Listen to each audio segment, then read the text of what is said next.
सांस्कृतिक विश्लेषण पर बात करेंगे। जब हम इन धुनों को सुनते हैं तो ये सिर्फ गाने नहीं लगते, बल्कि ये सच में इस पूरे इलाके की जीवंत आत्मा है। इन संगीतमय स्वरों में राजस्थान के वीरों की गाथाएं हैं, गहरी प्रेम कहानियां हैं, मौसम का जादू है और पारिवारिक रिश्तों की वो मिठास है जो सदियों से चली आ रही है। तो आइए आज इस समृद्ध परंपरा को डिकोड करते हैं। ठीक है, तो चलिए बिना देरी किए इस सफर को शुरू करते हैं। हम इसे 5 साफ सुथरे हिस्सों में बांटकर देखने वाले हैं। पहले प्रमुख क्षेत्रीय लोकगीत, फिर त्योहारों और उत्सवों के गीत, उसके बाद संस्कारों और मांगलिक अवसरों के गीत, फिर कुछ अन्य खास लोकगीत और आखिर में गायन शैलियां और परीक्षा के नजरिए से कुछ बेहद अहम बिंदु। तो शुरुआत करते हैं हमारी पहली कैटेगरी से, प्रमुख क्षेत्रीय लोकगीत। अब केसरिया बालम का नाम किसने नहीं सुना? ये सिर्फ एक गाना नहीं है, बल्कि राजस्थान का राज्य गीत है। इसका सांस्कृतिक महत्व एकदम टॉप पर है। इसे मुख्य रूप से मांड गायकी शैली में गाया जाता है। इसकी थीम में एक गहरी तड़प है, जहाँ एक पत्नी अपने परदेस गए पति को वापस लौटने का मीठा निमंत्रण देती है। और हाँ, इसे अंतर्राष्ट्रीय स्तर पर मशहूर करने का श्रेय महान गायिका अल्ला जिलाई बाई को जाता है। राजस्थान के अलग अलग हिस्सों में भावनाएं कैसे बदलती हैं, ये वाकई कमाल है। जैसलमेर का मूमल गीत एक विशुद्ध श्रृंगारिक गीत है जो लोदरेवा की राजकुमारी मूमल की सुंदरता का बखान करता है। वहीं सिरोही की तरफ जाएं तो ढाड़ी जाति द्वारा गाई जाने वाली ढोला मारू की एक अमर प्रेम कहानी मिलती है। और मारवाड़ का कुर्जा, ये तो विरह यानी अलगाव का दर्द है, जहां एक पत्नी कुर्जा पक्षी के जरिए अपने पति तक संदेश भेजती है। अब इन क्षेत्रीय धुनों से थोड़ा आगे बढ़ते हैं और बात करते हैं त्योहारों और उत्सवों के गीतों की। अगर हम पूरे साल का एक संगीतमय कैलेंडर बनाएं तो वो कुछ ऐसा दिखेगा। चैत्र के महीने में महिलाएं विशेष गणगौर गीत गाती हैं। फिर जब श्रावण मास आता है तो झूला झूलते हुए तीज के गीत गाए जाते हैं। और फाल्गुन के महीने में तो माहौल ही बदल जाता है। यहाँ पुरुष हाथों में चंग लेकर पूरे जोश के साथ होली या धमाल के गीत गाते हैं। एकदम परफेक्ट टाइमलाइन। त्योहार तो ठीक है, लेकिन रोजमर्रा की जिंदगी का क्या? यहाँ पणिहारी गीत का जिक्र आता है। जब महिलाएं कुएं से पानी लाने जाती हैं तो उस काम को भी संगीत में ढाल लिया जाता है। लेकिन सबसे खास बात यह है कि ये गीत सिर्फ पानी भरने के बारे में नहीं है। इसमें पतिव्रता धर्म और वफादारी जैसे गहरे मूल्यों की प्रशंसा की गई है। मतलब साधारण काम में भी गहरे अर्थ छिपे हैं।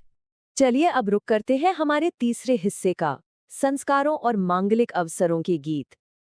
आइए देखते हैं कि एक राजस्थानी शादी का पूरा सीक्वेंस गानों के जरिए कैसे बनता है। शुरुआत होती है बन्ना बन्नी से, जो खास दूल्हा दुल्हन के लिए हैं। फिर आता है जलो जलाल, ये वो रोमांचक पल है जब दुल्हन पक्ष की महिलाएं उत्सुकतावश दूल्हे का डेरा देखने जाती हैं। और आखिर में काजलियो, जब एक बहुत ही प्यारी रस्म में भाभी या देवरानी दूल्हे की आंखों में काजल लगाती है। हर रस्म का अपना एक परफेक्ट साउंड ट्रैक है। शादी से हटकर देखें तो जीवन के कुछ और खास पलों को भी गानों में ढाला गया है। अब कौंसियों को ही ले लीजिए, ये एक बहुत ही फेमस श्रृंगारिक गीत है जो सिर्फ एक कंघी पर केंद्रित है। सोचिए जरा। दूसरी ओर जच्चा या होलार गीत हैं जो खास तौर पर एक बच्चे के जन्म की खुशी में गाए जाते हैं। नई जिंदगी का एकदम प्योर और संगीतमय स्वागत। बढ़ते हैं हमारे चौथे सेगमेंट की तरफ, अन्य लोकगीत और उनकी कुछ खास विशेषताएं। अब इस स्लाइड में जो डिटेल्स हैं वो वाकई बहुत दिलचस्प हैं। कैसे विशिष्ट पलों के लिए अलग अलग धुनें बनी हैं। गुराण अरावली इलाके में भील महिलाओं द्वारा गाया जाता है। पावड़ा तब गाते हैं जब दामाद ससुराल आता है और उसे प्यार से भोजन कराया जाता है। ओलियों का मतलब ही है याद, जो एक बेटी की भावुक विदाई पर गाया जाता है। और हिचकी, ये मेवात का फेमस गीत है जो तब गाते हैं जब किसी की बहुत याद आ रही हो। हर जज्बात के लिए एक धुन है। अब बात करते हैं एक बहुत ही मज़ेदार और अनोखी परंपरा की, सीटने। ये शादियों में गाए जाने वाले गाली गीत हैं। पर रुकिए, ये गालियां गुस्से वाली बिल्कुल नहीं हैं। ये विशुद्ध रूप से मनोरंजन, मजाक और माहौल को हल्का बनाने के लिए गाई जाती हैं। एक तरह से परिवारों के बीच की ये एक मजाकिया नोकझोंक है जो जश्न को और भी यादगार बना देती है। और अब हमारी आखिरी कैटेगरी, गायन शैलियाँ और परीक्षा के नजरिए से कुछ बहुत ही क्रूशियल पॉइंट्स। यहाँ सबसे अहम बात ये समझना है कि इन दो प्रमुख गायन समुदायों में अंतर क्या है। बाड़मेर और जैसलमेर के मुस्लिम समुदाय की मांगण यार शैली में कमाइचा और खड़ताल वाद्ययंत्रों का जादुई इस्तेमाल होता है।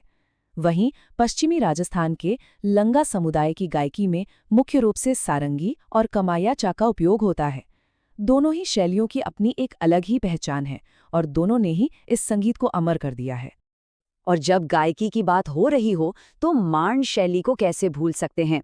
जैसा कि हमने राज्य गीत के दौरान देखा था, ये जैसलमेर और बीकानेर की एक बेहद परिष्कृत शैली है। अल्लाह जिलाई बाई और गवरी देवी जैसी महान कलाकारों ने इसे वो मुकाम दिलाया है जिसकी ये वाकई हकदार है। इस प्रेजेंटेशन के आखिर में आइए इन यादगार लघु कथाओं पर नजर डालें, जो एग्जाम्स के लिए भी काफी जरूरी हैं। बिछुड़ो हाड़ौती क्षेत्र का गीत है जिसकी कहानी एकदम दिल छू लेने वाली है। एक पत्नी जिसे बिच्छू ने काट लिया है, वो मरते हुए अपने पति को दूसरा विवाह करने के लिए कहती है। फिर है पंछीड़ा, जिसे माणिक्यलाल वर्मा ने ऐतिहासिक बिजौलिया किसान आंदोलन के दौरान लोगों में जोश भरने के लिए गाया था। और गोरबंद, जो ऊंट के गले का सुंदर आभूषण गूंथते समय गाया जाता है। हर गीत के पीछे एक पूरी कहानी है। तो अंत में एक बड़ा सवाल उठता है, क्या ये लोकगीत महज कुछ मीठी धुनें हैं या फिर पूरे राज्य का एक जीवंत इतिहास? इन गीतों के पीछे का संदर्भ ये साफ कर देता है कि ये पीढ़ियों से चली आ रही एक रंगीली संस्कृति है जो आज भी इन स्वरों में सांस ले रही है और एकदम जिंदा है। उम्मीद है इस विश्लेषण से इन धुनों के पीछे की असली गहराई समझने में मदद मिली होगी।